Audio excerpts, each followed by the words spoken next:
Hey teachers! I recently posted a survey in my Instagram stories and I was really surprised to learn that pretty much every state is still having state testing this year despite the many challenges that educators and students have faced throughout the past year and a half. That's it. No. Free. Find your happy place. And I have a lot of feelings about this. I don't support this decision at all whatsoever. I could probably spend the next hour going on about all the reasons why I don't support this at all whatsoever, but I like to keep things positive here on my channel. So what I want to do today is help you feel a little bit more confident about your test prep time that's likely taking place virtually this year since a lot of us still aren't back in a classroom yet. So in this video, I'm going to share with you the top 10 digital review activities that I have implemented throughout my more than 5 years in online education.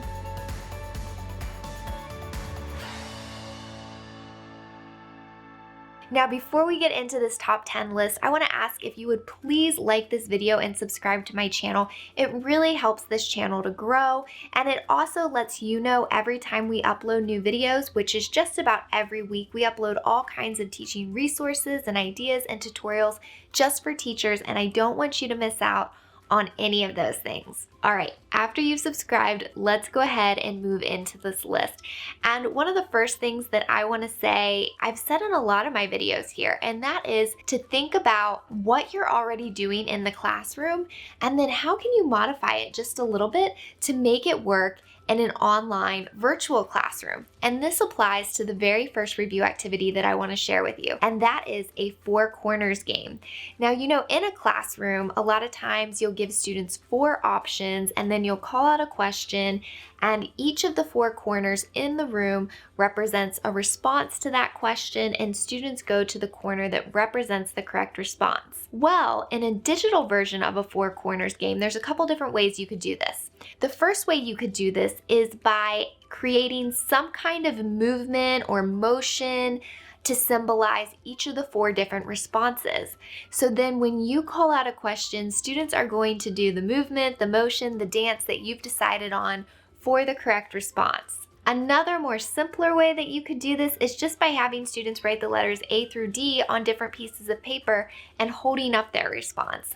But that's how you're going to replicate a 4 corners game for your digital classroom. Next up is a favorite for just about all students, and that is a virtual escape room. We have another video here on the channel which will show you how to create virtual escape rooms in Google Forms that are also self-checking, so that's a big plus because it cuts down on grading time as well, and will show you exactly how students respond to each answer as you need to go back and reteach things. So make sure to check the description for the link to that video. But if you don't have time to create your own virtual escape rooms, I have also linked in the description links to my science escape rooms, which you are more than welcome to use with your students.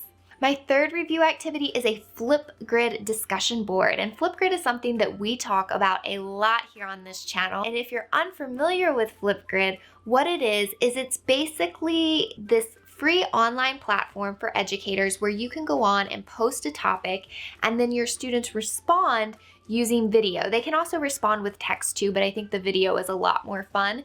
So it works very similar to a discussion board where you can post some kind of topic.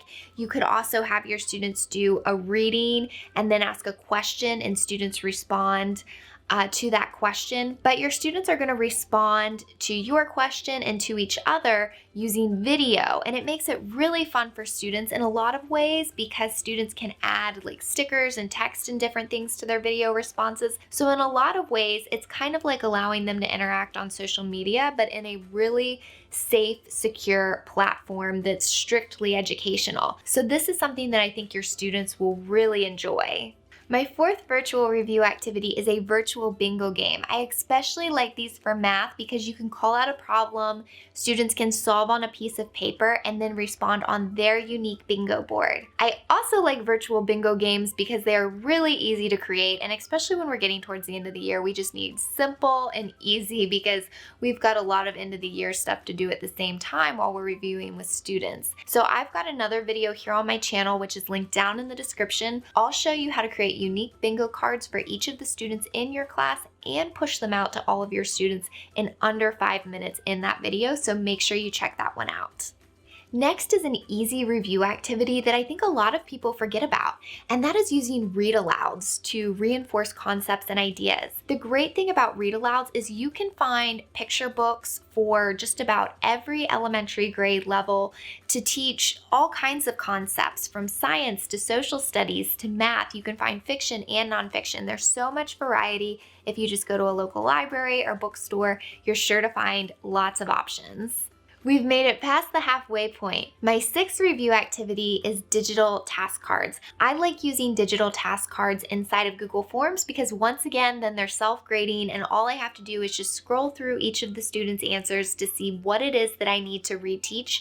Digital task cards are really easy to make, but if you're limited on time right now, I've provided links down in the description for resources that I sell that are digital task cards for math, US history, Virginia studies, and science. So be sure to check those out if you're looking to save some time. Seventh, have your students create a digital presentation using one of the tech tools that they have learned how to use this year. Probably your students have learned how to use all kinds of new digital tools throughout this school year, things that they've probably never used before. So consider having students use one of those tools to create some kind of review or presentation that shows what they have learned. For example, students could very simply create a timeline inside of Google Slides that shows all of the major events that they've learned in US history throughout the school year. Eighth, create a collection of content inside of Wakelet. Most of our students are visual learners, so anytime you can compile a collection of images and videos for students to review on a specific topic,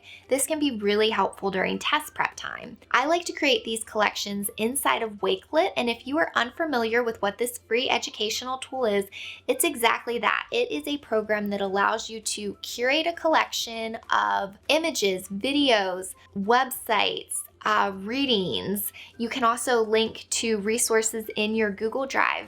But basically, you can create a collection on a specific topic. So let's say I want my students to review ecosystem. I can put some videos, I can put some images in there. I can link to a National Geographic website that might be helpful for them.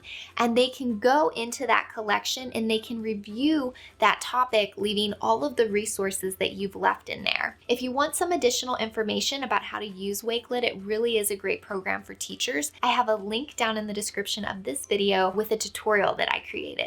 Number 9 is a great review activity to get students up and moving, especially if they're learning at home, and that is a virtual scavenger hunt. Virtual scavenger hunts are really easy to plan. They require very little prep work. All you're going to do is you're going to call out an object or a topic, and then students are going to go find that object or something related to that topic and bring it back to their computer and show the class what they have found through Zoom or Google Meet, whatever it is that you are using. I do encourage you to set a timer so that students have a limited amount of time to go find something, or they may be searching forever. But like I said, these are really easy to implement. If you need some ideas to help you get started, I have another video that I've linked down in this description, and it has ideas for every single subject that you can use to help review with students using a virtual scavenger hunt.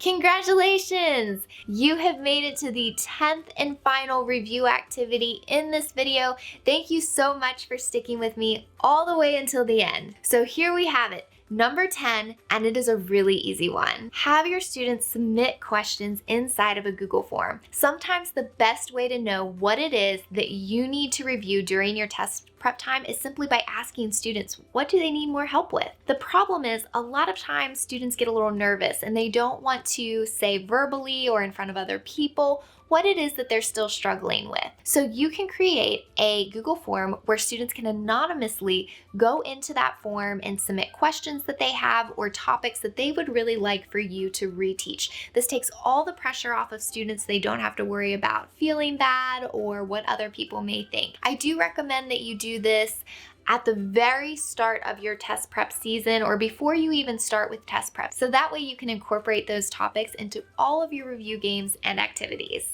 All right, so there is my top 10 list of digital review activities. I hope you enjoy using these activities with your students as we head into this test prep time of year. I'm sure that you've come up with a lot of review activities throughout the school year that you really enjoy using. So make sure to leave a comment down below this video and let me know what some of your favorite digital review activities are. And then after you do that, make sure to give this video a big thumbs up.